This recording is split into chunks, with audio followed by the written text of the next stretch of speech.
महाभारत के युद्ध में कौरवों की ओर से 11 अक्षुणी सेना और पांडवों की ओर से 7 अक्षुणी सेनाओं ने भाग लिया था। यानी इस युद्ध में सभी महारथियों और सेनाओं को मिलाकर करीब 50 लाख से अधिक लोगों ने भाग लिया था। लेकिन यहाँ अब सवाल ये उठता है कि इतनी विशालकाय सेना के लिए युद्ध के दौरान भोजन कौन बनाता था और कैसे ये सब प्रबंध होता था। और सबसे बड़ा सवाल ये है कि जब हर दिन हजारों लोग मर जाते थे तो शाम को किस हिसाब से खाना बनता था। तो आइए जानते हैं हमारी इस वीडियो में। पर उससे पहले अगर आप हमारे चैनल पे नए हैं तो चैनल को सब्सक्राइब जरूर कर दें। महाभारत का युद्ध, प्रथम विश्व युद्ध। महाभारत को हम सही मायने में विश्व का प्रथम विश्व युद्ध भी कह सकते हैं, क्योंकि उस समय शायद ही ऐसा कोई राज्य था जिसने इस युद्ध में भाग नहीं लिया हो। उस काल में आर्यव्रत के समस्त राजा कौरव अथवा पांडव के पक्ष में खड़े दिख रहे थे। हम सभी जानते हैं कि श्री बलराम और रुक्मी दो ही व्यक्ति ऐसे थे जिन्होंने इस युद्ध में भाग नहीं लिया था, किंतु एक और राज्य ऐसा था जो युद्ध क्षेत्र में होते होते ही युद्ध से विरक्त था, और वो राज्य था दक्षिण का उडुपी राज्य। राजा ने कृष्ण से किया था निवेदन। महाभारत में वर्णित कथा के अनुसार जब इस राज्य के राजा अपनी सेना के साथ कुरुक्षेत्र पहुंचे तो कौरव और पांडव दोनों ने उन्हें अपने अपने पक्ष में लेने का प्रयत्न करने लगे। लेकिन उडुपी के राजा बहुत दूरदर्शी थे।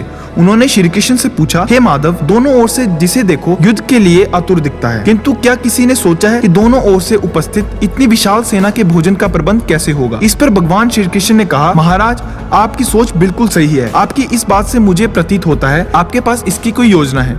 अगर ऐसा है तो कृपया बताएं। उसके बाद उडुपी नरेश ने कहा कि सत्य तो ये है कि भाइयों के बीच हो रहे इस युद्ध को मैं उचित नहीं मानता। इसी कारण इस युद्ध में भाग लेने की इच्छा मुझे नहीं है, किंतु ये युद्ध अब टाला भी नहीं जा सकता। इस कारण मेरी यह इच्छा है कि मैं अपनी पूरी सेना के साथ यहाँ उपस्थित होकर समस्त सेना के लिए भोजन का प्रबंध करूं। राजा की बात सुनकर भगवान श्री कृष्ण ने कहा, आपका विचार उत्तम है। इस युद्ध में लगभग 50 लाख योद्धा भाग लेंगे और आप जैसा कुशल राजा उनके भोजन का प्रबंध देखेगा तो हम सभी उस ओर से बेफिक्र रहेंगे। वैसे भी मुझे पता है कि सागर जैसे विशाल सेना के लिए भोजन प्रबंध करना आपके और भीमसेन के अतिरिक्त और किसी में भी संभव नहीं है, किंतु भीमसेन इस युद्ध में विरक्त नहीं हो सकते। इसलिए मेरी आपसे प्रार्थना है कि आप अपनी सेना सहित दोनों ओर की सेनाओं के भोजन का भार संभालिए। राजा ने संभाली थी भोजन की कमान। इसके बाद उडुपी के राजा ने सेना के भोजन का भार संभाला। पहले दिन उन्होंने उपस्थित सभी योद्धाओं के लिए भोजन का प्रबंध किया। उनकी कुशलता ऐसी थी कि दिन के अंत तक एक दाना भी अन्न का बर्बाद नहीं होता था। जैसे जैसे दिन निकलते गए योद्धाओं की संख्या भी कम होती गई। दोनों ओर के योद्धा ये देखकर हैरान रह जाते थे। हर दिन के अंत तक उडुपी नरेश केवल उतने लोगों का भोजन बनवाते थे जितने वास्तव में उपस्थित रहते थे। किसी को समझ नहीं आ रहा था कि आखिर उन्हें ये कैसे पता चल जाता है कि आज कितने योद्धा मृत्यु को प्राप्त होंगे, ताकि उस आधार पर भोजन की व्यवस्था करवा सकें। इतनी विशाल सेना के लिए भोजन का प्रबंध करना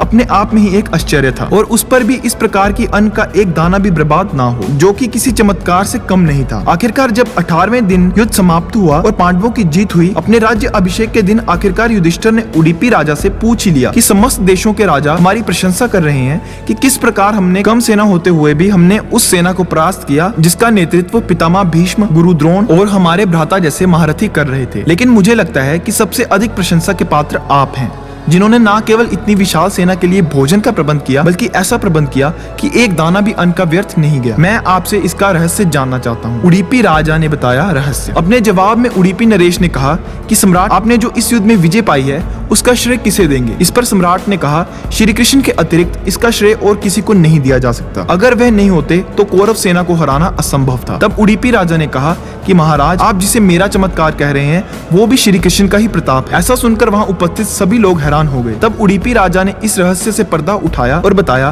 कि श्री कृष्ण प्रतिदिन रात्रि को मूंगफली खाते थे। मैं प्रतिदिन उनके शिविर में गिनकर मूंगफली रखता था और उनके खाने के बाद गिनकर देखता था कि उन्होंने कितनी मूंगफलियां खाई हैं। वे जितनी मूंगफलियां खाते थे उसके ठीक 1000 गुना सैनिक अगले दिन युद्ध में मारे जाते थे। यदि वे 50 मूंगफली खाते तो मैं समझ जाता कि अगले दिन 50,000 सैनिक युद्ध में मारे जाएंगे। उसी के अनुसार मैं अगले दिन भोजन कम बनाता था। यही कारण था कि युद्ध के दौरान कभी भोजन व्यर्थ नहीं गया। भगवान श्री कृष्ण के चमत्कार को सुनकर सभी उनके आगे नतमस्तक हो गए। ये कथा महाभारत के सबसे दुर्लभ कथाओं में से एक है। कर्नाटक के उडुपी जिले में स्थित कृष्ण मठ में ये कथा हमेशा सुनाई जाती है।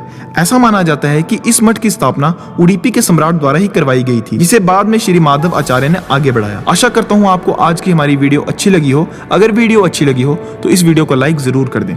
धन्यवाद।